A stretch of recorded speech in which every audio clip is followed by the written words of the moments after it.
178페이지로 가시면은 거기 박스가 하나 있죠, 그죠? 이건 쉬워요. 부동산 개발 사업에 미치는 긍정적과 부정적은 긍정적은 어떻게 돼요? 분양 가격이 올라가면 긍정적이죠. 대출금리 하락, 인허가에 대한 용적률 증가, 토지 가격 하락, 공사비 하락. 근데 용적률이 감소하면 부정적이죠. 공사 기간이 연장되거나 대출이자 상승, 초기 분양률을 저조하고 매수 예정 사업 부지 가격이 높다는 건 부정적이잖아요. 재건축도 마찬가지예요. 우리가 일반 분양가가 분양가 상승하고 용적률 할증되고 이주일 대출금리가 하락하면 좋은데 건축 자재 가격이 올라가면은 긍정적이에요, 부정적이에요. 조합원의 분담금이 인상하는 것도 부정적이죠. 공사기간 연장, 기부 체납이 증가 이런 것들 하실 수 있겠죠, 그죠?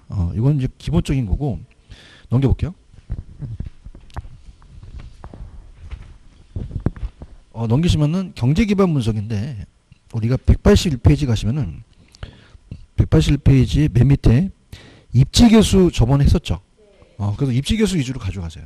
제가 한 방에 계산기 한 번에 쓰는 거 뭐 이렇게 알려드렸는데 일단은 거기 위에 보시면은 경제기반에 의해 기반 산업은 수출 산업이죠.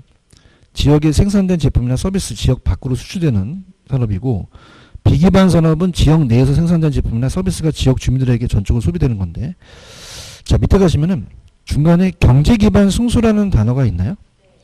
자 이건 이제 출제 빈도가 낮아요. 그래서 이제 들어보세요. 자 지역의 총 위에 보시면 총 고용인구가 있어요. 총 고용인구가 만약에 100명이면 거기 옆에 기반에 대한 기반 산업에 종사하는 기반 인구가 만약에 20명이다. 비기반 인구가 만약에 80명이다 한다면 거기 중간에 경제기반 승수라는 단어가 있나요? 딱 한 번 나오고 그 다음은 다 안 나오는데 경제기반 승수라는 자체는 항상 승수는 총이 올라가니까 총 고용 인구가 올라가요. 기반 인구가 내려가거든요. 그러면은 만약에 총이 100명이고 얘가 20명이니까 자 따라합니다. 5배. 그럼 5배의 파급 효과가 있다는 얘기죠. 그럼 우리가 총 인구의 증가분은 아까 경제 기반 승수가 5배라고 말씀드렸죠. 그럼 기반 인구가 만약에 그 지역에 100명이 늘어나면 500명이 늘어날 수 있죠. 그럼 밑에 지역의 경제활동 중 비기반이 차지하는 비율이 높을수록 경제기반 승수는 높게 나타난다라는 단어가 있나요? 이게 뭐냐면 오히려 기반보다는 비기반이 있어야 나중에 들어오게 되면 더 파급 효과가 더 커진다는 얘기예요. 그래서 경제기반 승수를 이용해서 지역 수출량의 변화가 지역 경제에 영향을 미치는 측정할 수 있는데 이거 그냥 참고만 하시기 바랍니다. 나중에 문제집에 나오면 할 건데 입지계수 위주로 가져가세요. 무슨 계수 가져가나? 입지계수. 넘길게요. 자 페이지로 가시면 이제 183페이지로 가시면은 우리가 183페이지 가시면 신개발보다는 재개발 쪽이 잘 나온다 그랬죠. 그래서 보존, 수복, 개량, 철거라는 단어가 있나요? 시행 방법, 재개발에 대한 시행 방법이에요. 재개발의 시행 방법. 그래서 가장 소극적에서 가장 적극적으로 나야 되죠. 그래서 이제 보수개철로 암기하시는데 보수개철. 자, 보존재개발은 아직 우량해요. 그러면 노후불량화 발생했어요. 아직 제거할 게 없어요. 그러면 그 진행을 방지하는 거죠. 사전에 방지입니다.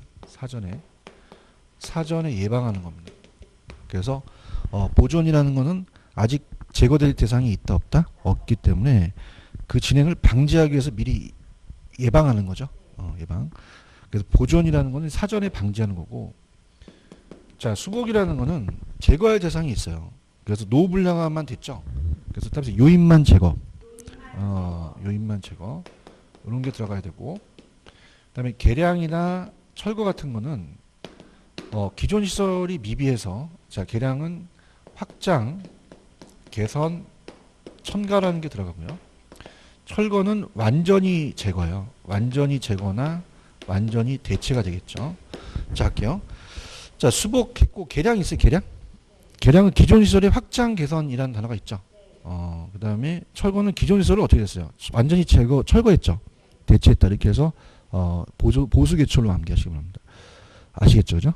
그래서 자, 이를 관리해요. 이. 그러면 우리가 이가 튼튼해 아직은. 그냥이야 양치질해. 보존이고 수복이라는 거는 금릴바 박았어. 그냥이야 요인만 제거했어. 임플란트는 어떻게 돼? 확장시키고 개선했지. 틀니는 그냥이야 다 철거해서 철거했죠. 이렇게 해서 가시면 돼. 아시겠죠, 그죠? 그다음에 이번은 제가 도정법에 예전에 한 것 같아요. 이거 기억하시죠? 주거환경 개선 사업이라는 게 있어요. 그래서 주거환경 개선 사업은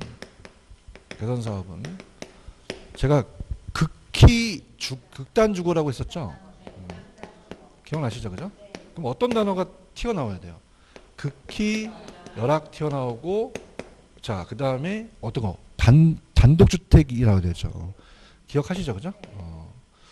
그런가요? 그 다음에 밀집도 과도한 밀집이고요. 상렬개발 기억나시죠? 재개발 사업. 재개발 사업은 이제 그 지역을 개발하는 건데, 상렬개발이라고 암기하시라 그랬죠. 상렬개발이라고 암기하시라는 거는, 자, 상업지역이에요. 상업지역이 나오고, 그냥입니까? 열악이 나옵니까? 열악이 나오고. 아파트가 재건축이죠. 재건축 사업은 제가 공양건축 기억나시죠? 공양건축. 자, 공양건축을 암기하시라는 건 어떻게 됩니까? 공동주택이죠. 공동주택 양호. 기억나세요? 그러니까 이렇게 해놓으면 되게 내가 편하거든요. 그죠? 이렇게 해서 꼭 체크하시고. 그 다음에 주택조합이라는 얘기 들어보셨죠? 주택조합은 이제 그 많은 수의 구성원 주택을 마련하기 위해서 리모델링하기 결성하는 조합을 주택조합이라고 그래요. 그럼 지역주택만 있어요? 직장주택도 있어요? 리모델링 주택조합도 있죠, 그냥? 그래서 이따만 나왔지. 시험 문제 작년에 딱 한 번 나왔으니까 그냥 보시고요. 그다음에 공용개발이 있고 오른쪽 환지개발 방식이 있나요? 자, 근데 두 가지는 제가 이렇게 한번 볼게요. 용지취득에 대한 방식이 환지 방식부터 갑니다. 자, 환지 방식. 환지는 이제 토지를 재분배해 주는 거죠. 자, 환지 방식이 먼저 우리나라가 돈이 없을 때 60, 70년대 만들어졌습니다. 그래서 토지 구획 정리 사업인데 이제 도시개발 사업으로 비해주죠. 그럼 토지 구획을 정부가 해주죠. 정리 사업. 그래서 대지로서 유용성을 극대화하기 위해서 구획을 해줘요. 자, 구획을 해주면서 자, 채비지라는 얘기를 배우셨을 거예요. 그래서 도시개발 사업 중 필요한 경비를 충당해서 채비지를 매각하죠. 그 다음에 이걸 그냥요, 이 토지를 되돌려주죠. 그래서 환지 방식 권리가 축소됩니다. 근데 이게 문제가 발생되는 게 집가가 7배나 뛰어요. 그 다음에 이 자체가 절차가 복잡하고 기반시설이 미비하고요. 개발이익이 사유화될 가능성이 큽니다. 여기서 환지 개발 방식에서 중요한 건 1번이에요. 택지가 개발되기 전에 토지의 위치, 지목, 면적 등급, 이용도 및 기타 사항을 고려해서 택지가 개발된 후 개발된 토지를 토지 소유자한테 매각합니까? 재분배해 줍니까? 이해 가셨죠? 그래서 2번하고 3번은 이제 공법적인 거기 때문에 그냥 한번 읽어보시는 걸로 그냥 마무리하세요. 자, 좌측에 보시면 공용개발이 있나요? 이게 매수 방식이거든요. 매수 방식. 택지 공용개발. 공용개발. 그럼 신도시를 개발할 때 토지를 수용한다는 얘기 들어오셨죠? 수용하니까 어떻게 토지 소유자의 권리가 완전히 소멸되죠. 그러다 보니까 계획적인 토지 이용을 할 수 있고 개발 이익을 환수할 수도 있어요. 그죠? 그런데 중요한 건 이제 집가도 이제 우리가 투기를 억제할 수 있고 기반 시설도 충분하고 여러 가지인데 민원이 발생돼요. 보통 우리가 보상을 해주게 되면 그냥입니까? 공시지가로 해줍니까? 민원이 발생되죠. 그러니까 초기 매입비가 많이 들어간다는. 그래서 얘는 의회 그냥 공용개발은 국가나 지자체가 사업 시행자로 되는 거고요. 그래서 특징을 보시게 되면은 계획적인 토지용 계획을 할 수 있죠. 스포롤이라는 난개발을 방지할 수 있어요. 그 다음에 밑에 또 택지의 신속한 부동산 개발이 가능하며 대량 또 공급도 가능하고요. 그래서 이제 밑에 가시면은 공용개발은 사회적 개발 이익을 환수할 수도 있습니다. 그죠? 근데 이제 중요한 거는 재산권이 약간 침해돼서 어떻습니까? 수용 절차를 거치면서 민원이 발생할 가능성이 있다는 거죠. 그런가요? 공용개발은 오른쪽에 자 니을번을 한번 체크해 보세요. 공용개발을 하더라도 니은의 사유재산권을 보호하고 부동산의 공급을 공용개발은 조성한 주택용지는 조성원가 이하로 공급해야 된다는 거죠. 무주택 서민들을 위해서. 그런가요? 뭐 조성원가 이상 이하로 무주택 저렴한 가격으로 가야 된다는 거죠. 아시겠죠? 그죠? 이렇게. 그래서 환지하고 수용 방식이 또 바꿔서 나올 수 있는데 그 정도만 알아두시면 됩니다. 그 다음 넘겨볼게요.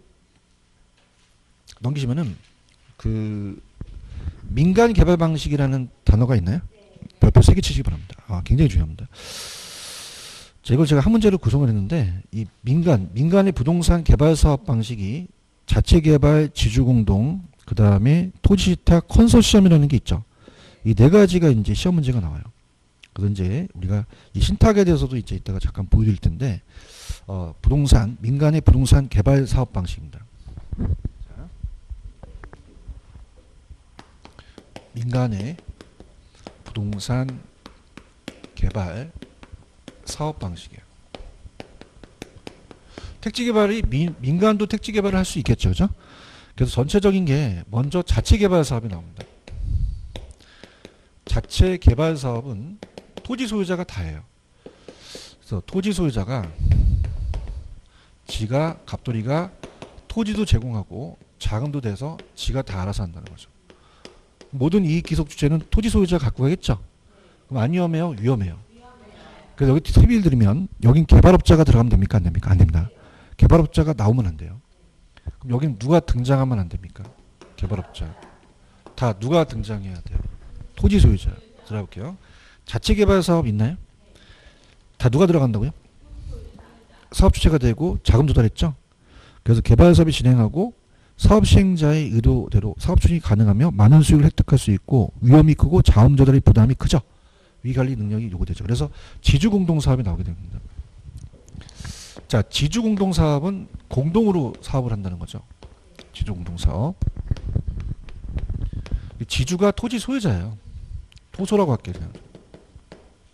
토소는 뭐를 줄임말? 토지 소유자. 그럼 얘가 토지를 제공하고요. 개발업자가 자금을 대요. 개발업자가 자금을 대게 되면 혼자 먹어야 돼요? 나눠 먹어야 돼요? 그래서 이제 가장 대표적인 게 등가 교환 방식이거든요. 등가 교환 방식.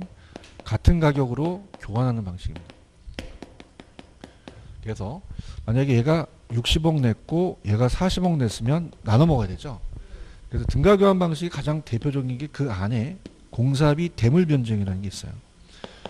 그럼 공사비 대물 변제형은 공사비를 현금으로 줘요? 대물로 줘요? 건축 일부로 주거든요. 건축물 일부. 그럼 건축물 일부로 주게 되면 개발업자한테 자, 얘는 이제 개발업자에 대한 게 나옵니다. 개발업자가 어떻게 취하느냐. 그래서 수수료는 나오지 않습니다. 수수료 있어 없어? 없고 지분만 공유하는 게 되는 거죠. 지분만 공유. 그러니까 지분만 공유한다. 이렇게 가져가셔야 돼요. 자, 그 다음 마찬가지로 얘도 분양금 공사비 지급형이거든요. 그럼 분양금의 수익금을 받아서 공사비를 지급합니다. 공사비 지급형. 자, 그래서 100억짜리인데 200억을 분양했어요. 그럼 너는 60%, 120억 먹고 너는 40%, 넌 80억 가져가. 그럼 이거는 분양금 수익금으로 지급한 거죠. 대물이 아니죠. 맞나요? 근데 이것도 그냥이에요. 수수료가 발생하진 않아요. 발생하지 않고 분양금 수익금으로 지분을 공유하게 된 거죠. 그런가요? 자, 그러면 펜 들어보세요. 자, 지주공동사업은 토지 소유자가 되고 개발업자는 자금을 대서 우리가 그 이익을 나눠 먹죠. 그래서 우리가 위험을 분담할 수가 있고요. 자, 공사비 대물 변제형은 공사비를 대물로 주죠. 준공된 건축물 일부로 줍니다. 그래서 이 저자가 네 번째 무슨 교환 방식의 일종이다. 그럼 어떻게 돼요? 얘는 수수료 없고 지분을 공유한 거죠. 분양금 공사비 지급형은 자, 이건 그냥입니까? 분양금 수익금으로 지급했습니까? 이것도 지분을 공유한 거죠. 투자자 모집형은 그냥 조합아파트 할 때 투자자를 모집하잖아요. 그래서 투자자한테 이 지분을 보장해줘서 한다는 건데 투자자 모집형은 거의 안 나옵니다. 오른쪽 사업위탁형과 토지신탁이라는 게 있나? 묶어. 잘 나와. 두 가지가. 사업위탁은 지주공동에 들어가요. 그래서 세 번째 얘가 또 얘와 메인입니다. 그래서 사업 수탁 방식이라고도 하고 사업 위탁 방식이라고도 하거든요. 자, 토소가 개발업자한테 소유권을 이전하지 않습니다. 그러니까 소유권은 이전하지 않고요. 이전하지 않고 개발업자한테 개발의 노하우만 제공받아요. 자, 그러면서 그냥요 수수료 먹어요. 먹죠. 그 다음에 얘가 위탁자라고 하고요. 위탁자라고 하고 얘를 수탁자라고 하기 때문에 얘 입장에서는 위탁이고 얘 입장에서는 수탁이라는 거죠. 그죠? 자, 그러면 얘는 어떨까요? 얘와 반대예요. 그럼 얘는 그냥입니까? 수수료가 발생합니까? 지분 공유하지 않는 게 시험에 나옵니다. 무슨 말씀인지 아시겠죠? 그러면 사업 스탑 방식은 자 할게요. 수수료만 붙지 지분 공유하지 않죠. 그래서 토지 소유자가 개발업자에 사업을 의뢰하고 개발업자는 시행을 대행하는 수수료만 먹어요.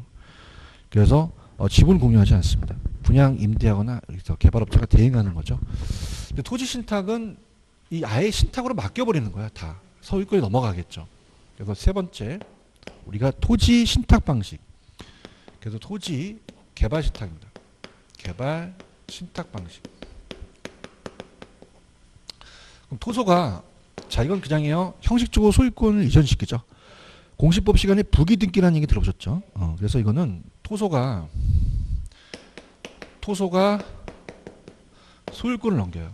근데 형식적 소유권을 넘깁니다. 형식적 소유권 이전. 소유권 이전하죠. 자, 그러면 신탁회사가 토지 소유자가 되는 거예요. 그래서 신탁법에 의해서 계약을 하면서 얘가 위탁자와 수탁자 간의 계약을 하겠죠. 자, 그럼 얘가 토지 소유자가 되고요. 토지 소유자가 되고 자기 신용으로 자금을 조달해요. 자기 신용으로 자금 조달. 그러면 수탁자가 하겠죠. 자, 그러면서 어떻습니까? 자, 사업 명의를 자기 명의로 하기 때문에 책임이 있어요. 모든 책임이 있는데, 자, 형식적이니까 얘도 돌려주죠. 그럼 얘도 뭘 취합니까? 수수료 취하죠. 지분을 공유하지 않는다는 거죠. 그런가요? 그래서 토지 소유자가 형식적으로 토지 소유권을 신탁해서 계속합니다. 그러면 토지 소유자와 약정을 위해서 수익증권을 발행하죠. 그러면 수익증권을 발행하게 되면 수익증권에 그 소유자가 있어요. 얘한테 수익을 배당시키겠죠. 그렇죠? 실적 배당을. 그 다음에 이제 이게 토지 소유자가 되고 수익자가 지정될 수도 있어요. 그죠? 그래서 수익증권 소유자한테 수익을 배당한다는 얘기가 있나요? 그럼 신탁계약에 따라 신탁회사가 개발자금을 부담해서 건축을 하고 제3자한테 매각 임대해서 그 수익을 토지 소유자한테 배당해 주는 거죠. 컨소시엄은 소규모예요? 대규모? 법인간이죠. 요것만 체크하시면 돼요. 여러 나누기 때문에 좀 안정성이 또 확보된다. 근데 또 상호이 많으면 배가 산으로 가니까 어떻게 돼요? 상호 간의 이해가 책임 회피가 나타날 수 있겠죠. 이해하셨죠? 그죠? 그럼 자, 이게 메인입니다. 보세요. 등가 교환 방식은 개발업자가 수수료 취해요? 지분만 공유해요? 근데 얘네들은 그냥입니까? 수수료 발생합니까? 지분 공유하지 않죠. 소유권에 대한 것만 틀린 거죠. 그래서 어떻게 하시냐면 제가 어떻게 컨설팅 했는데 저한테 수수료를 안 줘요. 그러면 그냥 책상을 쳐보세요. 탁이 들어가면 수수료 붙어요. 뭐가 붙으면? 탁. 여긴 탁자 붙었어, 안 붙었어? 수수료 있어, 없어? 지분만 공유하고. 여기 탁 다 들어갔지? 뭐 들어가? 수수료 들어가고 지분 공유하지 않는다는 거죠. 아시겠습니까? 그래서 문제 한번 풀어봅니다. 우리가 2번 문제입니다. 스타트.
정답은 3번이 틀렸죠. 사업 스탁은 사업 전문의 토지 소유자의 명의로 행해지는 건 맞아요. 개발 지분 토지 소유자와 개발자 공유하는 게 아니라 지분은 토지 소유자한테 가고 개발업자는 수수료만 취하겠죠. 그죠? 1번 공영개발도 맞습니다. 외부 효과 같은 게 이제 부동산 시장 실패를 또 보존하고 토지의 계획적인 이용을 통해서 토지 이용의 효율성을 제고시키고요. 등가 교환은 수수료 나오면 안 되죠. 얘는 그냥 토지 소유자가 토지를 제공하고 개발업자가 건축물을 건축해서 기호에 따라 토지 건물 지분을 가졌죠.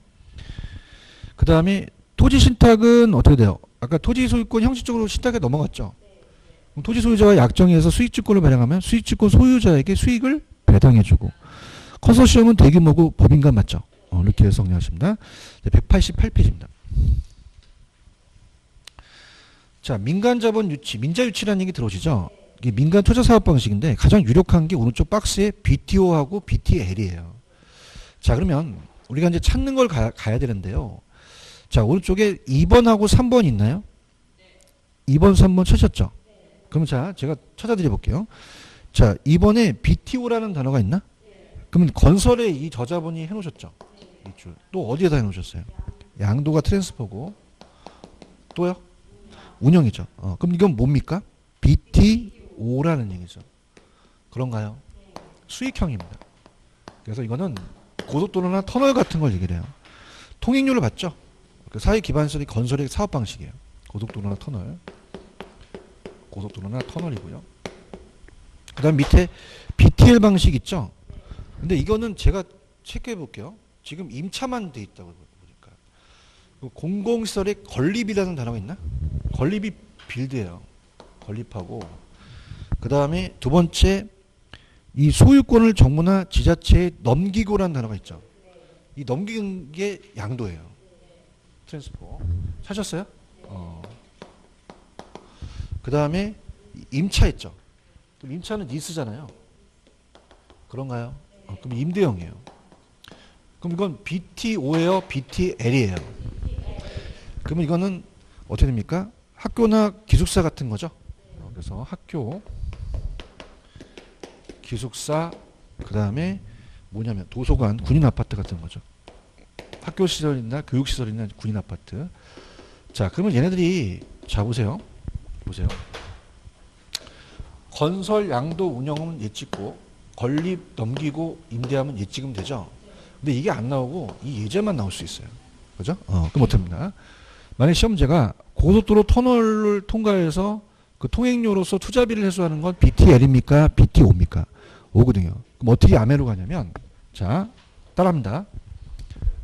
버스, 택시, 어딜 지나? 뭐 받아? 돈 받죠. 분위기 안 좋아? 밑에 박스 있어? 박스 있어? 그럼 BTO는 뭐하고 뭐가 뭘 지나? 버스하고 택시하고 터널 지나. 돈 받는 게 중요해. 지금 박스 보고 있어? 그냥이야 돈을 받았어. 최종 수요자한테 사용료를 부과했단 말이에요. 그렇죠. 투자비 회수는 그 돈 받은 그 최종 사용자의 톨게이트비로 낸 거죠. 그런데 그냥입니까? 위험합니까? 개미 새끼 한 마리 안 지나가요. 그러니까 수요 예측이 안 될 수도 있는 거죠. 사업 리스크가 발생합니다. 그러니까 수요 위험 부담이 발생하기 때문에 시민들의 수요의 목표 수익률을 달성하지 못하면 사후에 보장을 해줘요. 근데 BTL은 그냥요 정부한테 임대료 받아요. 그럼 최종 수요자한테 사용료 부과 투자비 회수가 어렵죠. 정부의 시설 임대료로 안정적으로 가자는 거죠. 그 목표 수익률은 언제 결정될까요? 사전에 미리 그 수익률이 실현될 수 있죠. 그러면 그냥요 위험이 배제돼요. 왜냐하면 수요 예측을 할 필요가 없다라는 거죠. 아시겠습니까? 그 다음에 좌측에 보시면 BOT라는 단어가 있나? 자, 이거는 안 해놓으셨더라고요, 밑줄. 그래도 밑줄 쳐줄게. 건설 있어? 운영 있어? 양도 있어? 그럼 영어로 불러봐. 이거 뭐야? BOT가 되는 거야. 아시겠죠? 자, 오른쪽에 4번도 안 해놨어. BLT라는 게 있지? 찾아줄게. 그렇지. 건설 있어? 또 리스 있어? 양도 있어? 그 영어로 불러보세요. BLT를 찾아내셔야 되는 거고. 그 다음에 5번은 트랜스퍼가 없어요. 그러니까 기부채는 안 해요. 그럼 이거 어떻게 되냐면 B가 뭐냐면 거기 보시면 건설이 있어요. 소유권이라는 단어가 있죠. 이게 온이에요. 소유권. 그 다음에 오퍼레이트니까 운영 차지되죠. 한글로 읽어보세요. 어떻게 하고. 건설하고 소유 운영한다는 거죠. 찾았죠, 그죠? 그래서 다른 것들은 그 순서만 잡으시면 되고 얘 두 가지만 잡으시면 돼요. 아시겠죠, 그죠? 넘겨볼게요. 관리 파트입니다. 자, 관리 파트는 한 문제에서 한 두 문제가 나와요. 그래서 이제 제가 191페이지 가시면은 개념에 찍어줄게. 자, 일단 1번에 유지라는 단어를 동그라미 치시는데, 자, 따라서 유지. 자, 유지는 이번에 어떤 성질을 변경시켰다, 변경시키지 않았다. 아는 범위 내에서 유지 활동을 한다는 거죠. 내부적으로. 지금 유지 찾으셨어요? 변경시키지 않는 거 찾으셨어요? 이렇게. 자, 부동산 관리의 필요성은, 자, 따라 위탁 관리의 필요성. 자, 사람들이 도시로 몰리잖아요. 그러면 공동주택이 있으니까 주택관리사가 또 필요하겠고, 건축기술이 발달하면 위탁을 해요. 부재 소유자는 누구냐? 여기에 소지하지 않은 사람을 얘기합니다. 그럼 이건 다 무슨 관리를 낳게 합니까? 위탁 관리를 낳게 하는 거죠. 아시겠습니까? 그래서 부동산 관리의 분류는 제가 하라는 것만 먼저 넘겨보세요. 192페이지 가시면은 복합 개념의 분류라는 단어가 있죠? 여기부터 갑니다. 자, 첫 번째 스타트. 우리가 관리 파트는 부동산 관리의 분류예요. 관리의 분류. 그럼 복합 개념으로 분류합니다. 복합 개념. 복합 개념은 법경기로서 광의적인 건데요. 자, 법경기의 법률 쪽은 뭐가 나오냐? 보존 등기한다는 얘기 들어보셨죠? 그럼 찍어줄게. 얘는 계약이 나오면 법률 쪽이에요. 계약을 하려면 그냥입니까? 그 법을 알아야 됩니까? 법을 안 하죠. 그래서 계약이나 예약이 나오면 이건 무슨 쪽이다? 법률 쪽 찍으시고요. 경제적이라는 거는 돈 돼야 되죠. 그래서 경영 관리라고도 하는데 순수익이라는 게 나와요. 순수익을 극대화시킨다. 그럼 얘는 찍어주면 인력 관리가 중요합니다. 무슨 관리? 그러니까 사람을 적재적소에 배치시키는 것도 경제적에 들어가나요? 맞나요? 그 다음에 기술적 관리라는 것은 유지 관리예요. 현상 유지. 그래서 이거는 협의 관리입니다. 자, 이거는 이런 게 나와요. 건물이 금이 가면, 자, 따라서 물리적 하자. 자, 엘리베이터가 없으면, 자, 따라서 기능적 하자. 그럼 건물의 물리적이나 기능적 하자의 유무를 따진다는 건 경제적입니까? 기술적입니까? 기술적 지구셔야 되고요. 그 다음에 토지. 자, 책은 이따가 가세요. 이따가 가지고 제가 편하게 들으세요. 편안하게 들으시고 책은 이따가 내가 흔적을 남겨둘 테니까. 자, 토지하고 건물이 있죠, 그죠? 건물. 그럼 토지라는 자체는, 자, 인접성에 의해서 29번지에 갑돌이가 있는데 을돌이가 있어요. 자, 얘도 모르는 사이에 경계를 침범할 수 있죠. 그럼 경계 측량이 필요하죠. 그럼 경계 측량은 변호사가 해요, 측량사가 해요. 그 무슨 쪽 관리? 기술적 관리고. 그 다음에 건물은 위설안전이라고 이제 암기하십니다. 위설안전. 따라서 위설안전. 우리 안에 있는 위와 혓바닥선은 안전해야 오래 먹고 살죠. 위생은 청소관리예요. 자, 화장실 청소 안 중요하다? 중요하다? 설비는 엘리베이터 고장 날 수 있죠. 정비 보수 같은 게 설비고. 보안이라는 것은 따라서 안전대책. 화재 날 수도 있죠. 재해보험이나 이런 거 가입시키고. 보존이라는 건 현상 유지하는 거죠. 이렇게 위설안전. 자, 이제 펜 들어. 펜 들었어? 기술적 있어? 토지의 경계 표시 측량 있어? 이거 나와. 건물은 에브리바디 뭐라고? 위설 안전. 경제적은 건물의 인력 관리라는 단어가 있죠. 그 다음에 법률 쪽은 임대차 계약이라는 단어 있지. 그거 위주로 가져가세요. 아시겠죠? 그죠? 다른 것들은 다 설명했기 때문에 굳이 내가 안 나오는 거 할 필요 없이 딱딱딱 찍어줘야 된다는 거지. 아시겠어요? 그 다음에 전 페이지 가시면 영역이라는 게 있습니다. 내용에 따라 물리는데 영역, 섹터예요. 어디까지 관리를 할 거냐. 자, 그래서 요즘은 영역이라고 나와요. 영역, 섹터. 자, 부동산의 소유자가 있는데 어마어마하게 부동산이 많아요. 이렇게 주체할 수가 없어요. 자, 이 소유자가 송우석이에요. 송우석. 송우석. 송우석이 누군지도 몰라요. 자, 안 부러워? 부러워. 부럽죠. 그럼 나는 그냥이야 365일 관리해. 365일 강의를 하죠. 강의를 하죠. 그죠? 내년에도 365일 강의할 것 같아요. 그죠? 일요일도 강의하거든요. 돈 벌려는 게 아니라 이게 좋아서. 나는 그냥이야 관리할 시간이 없어. 관리를 둬야 돼요. 그죠? 그러면 어떻게 됩니까? 이 영역이라는 거 아세요? 영역? 그래서 영역. 조폭들이 내 영역을 침범하지 말라 그러잖아요. 그러니까 영역은 뭐냐? 전체를 관리할 수 있고, 부동산 관리할 수 있고, 안에 있는 화장실 청소 관리할 수 있어요. 맞아요? 네. 그럼 전체 관리가 그냥입니까? 굉장히 관리자를 둬야 됩니까? 둬야 되고. 네, 그 다음에 그 부동산의 관리자를 둬야 되잖아요. 네. 그럼 그 부동산에도 그냥이야 청소 관리를 둬야 돼. 그 영역이라는 게 다르다는 얘기야. 알겠어? 그럼 영역. 그 전체 관리가 그냥이야 영역이 커. 이게 자산 관리야. 그럼 내가 이 자산 관리하는 놈은 좀 띨띨하게 데리고 와야 돼? 엘리트를 데리고 와야 돼? 그렇지. 돈 줘도 얘가 좀 다지. 알겠습니까? 여러분 봐봐. 삼성이라는 애들은 인력을 고급 인력을 써요. 왜? 그만큼 돈이 되잖아. 인력 관리 기억나? 인력. 이게 무슨 쪽 관리지? 경제적. 그죠? 똑똑한 애 데리고 와야지 돈을 잘 벌어. 내 말이 틀려? 맞아? 그럼 자산 관리는 똑똑한 애 데리고 와야 될 거 아니야. 그럼 얘는 그냥이야 전략적이야. 내 전체적인 걸 관리. 맞습니까? 그럼 내 기업의 부를 극대화시키고 소극적이다, 적극적이다? 적극적. 어셋 매니지먼트라는 얘기죠. 이해 갔나? 근데 얘가 다 관리해. 관리자를 또 둬서 관리할 수 있는 놈들을 또 두는 거야. 그러면 A의 부동산에 관리자를 둬. 그럼 영역이 적어지지. 그럼 얘는 그냥이야 요것만 관리하면 돼. 요 건물만 관리하면 돼요. 그래서 따라서 건물 관리. 건물 임대차 관리란 말이에요. 그래서 프로퍼티 매니지먼트라는 거는 부동산만 관리하는 거죠. 자, 그럼 어떻습니까? 건물만 관리하면 되죠? 그래서 얘는 건물 및 임대차 관리라고 나와요. 그럼 임대차 관리는 뭐냐면 임대차 활동이에요. 가만히 있어야 돼? 임대로 받으러 다녀야 돼? 수납하고 유지시켜야겠지, 그죠? 그런데 얘가 화장실 청소는 지각과 또 관리자를 둘까? 점점 영역이 작아진다는 얘기예요. 그래서 FM이라는 것은 시설 관리를 얘기를 해요. 그럼 시설은 적극적이다, 좀 소극적이다. 단순 업무를 좀 맡기는 거죠. 청소 같은 거.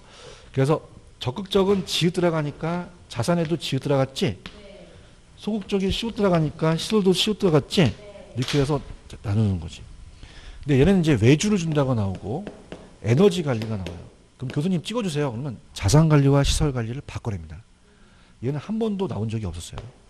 이해하셨죠? 그죠? 그럼 자 할게. 요 시설은 어떻게 하냐면 아까 내가 위설 안전 있었지? 요 위설 안전의 기술적인 시설이야. 그럼 시설은 위설 안전을 암기하시면 되는 거야.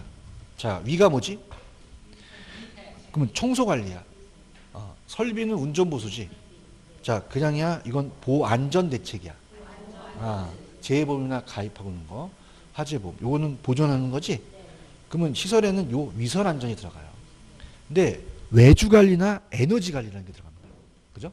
그래서 외주나 에너지 나오면 이거 무조건 시설이에요. 그 외주나 에너지 나오면 뭐다? 시설. 그 위설 안전에다 두 가지 단어만 암기하시면 되는 거야. 그래서 화장실 청소하니까 얘가 짜증나지. 그래서 따라서 왜? 왜? 이렇게 두 가지 들어가는 거야. 자, 그래서 지금 191페이지 시설 관리 보고 계셔요? 시설은 소극적이다, 적극적이다. 어떻게 알았어? 쉬워 들어가잖아. 갈 때 가, 그지?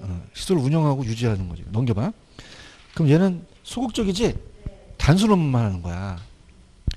그럼 얘 아까 그 위설 안전 기억나? 위가 뭐야? 위생, 청소 관리, 설비 운전 보수. 좀 찾아봐 있잖아. 그 다음에 안이 뭐지? 보안. 보안이라는 건 안전 대책이에요. 방범이나 밤제 이런 거. 그래요? 그 다음에 이제 외주 관리라고 나올 수도 있거든요. 그래서 아까 제가 청소하려니까 다시 왜? 에너지 관리가 들어가죠. 에너지도 시설이 들어가요. 맞나요? 근데 이놈하고 밑에 자산 관리를 바꿔낼 가능성이 커요. 자산은 소극적이야, 적극적이야? 어떻게 알았어? 그럼 얘는 소유자의 기업에 불극대화시키는 거야. 부동산 가치를 증식시키는 거지. 그래서 포트폴리오라는 얘기 들어보셨죠? 투자 리스크, 매입 매각, 재투자 이런 것들을 해주는 거지. 아시겠어요? 부동산 관리는 이 저자도 해놓은 게 그 예제가 잘 안 나와요. 그러니까 얘는 그냥 건물 및 임대차 관리를 하는 애예요. 아시겠습니까? 빨리 씻기 전에 3번 스타트.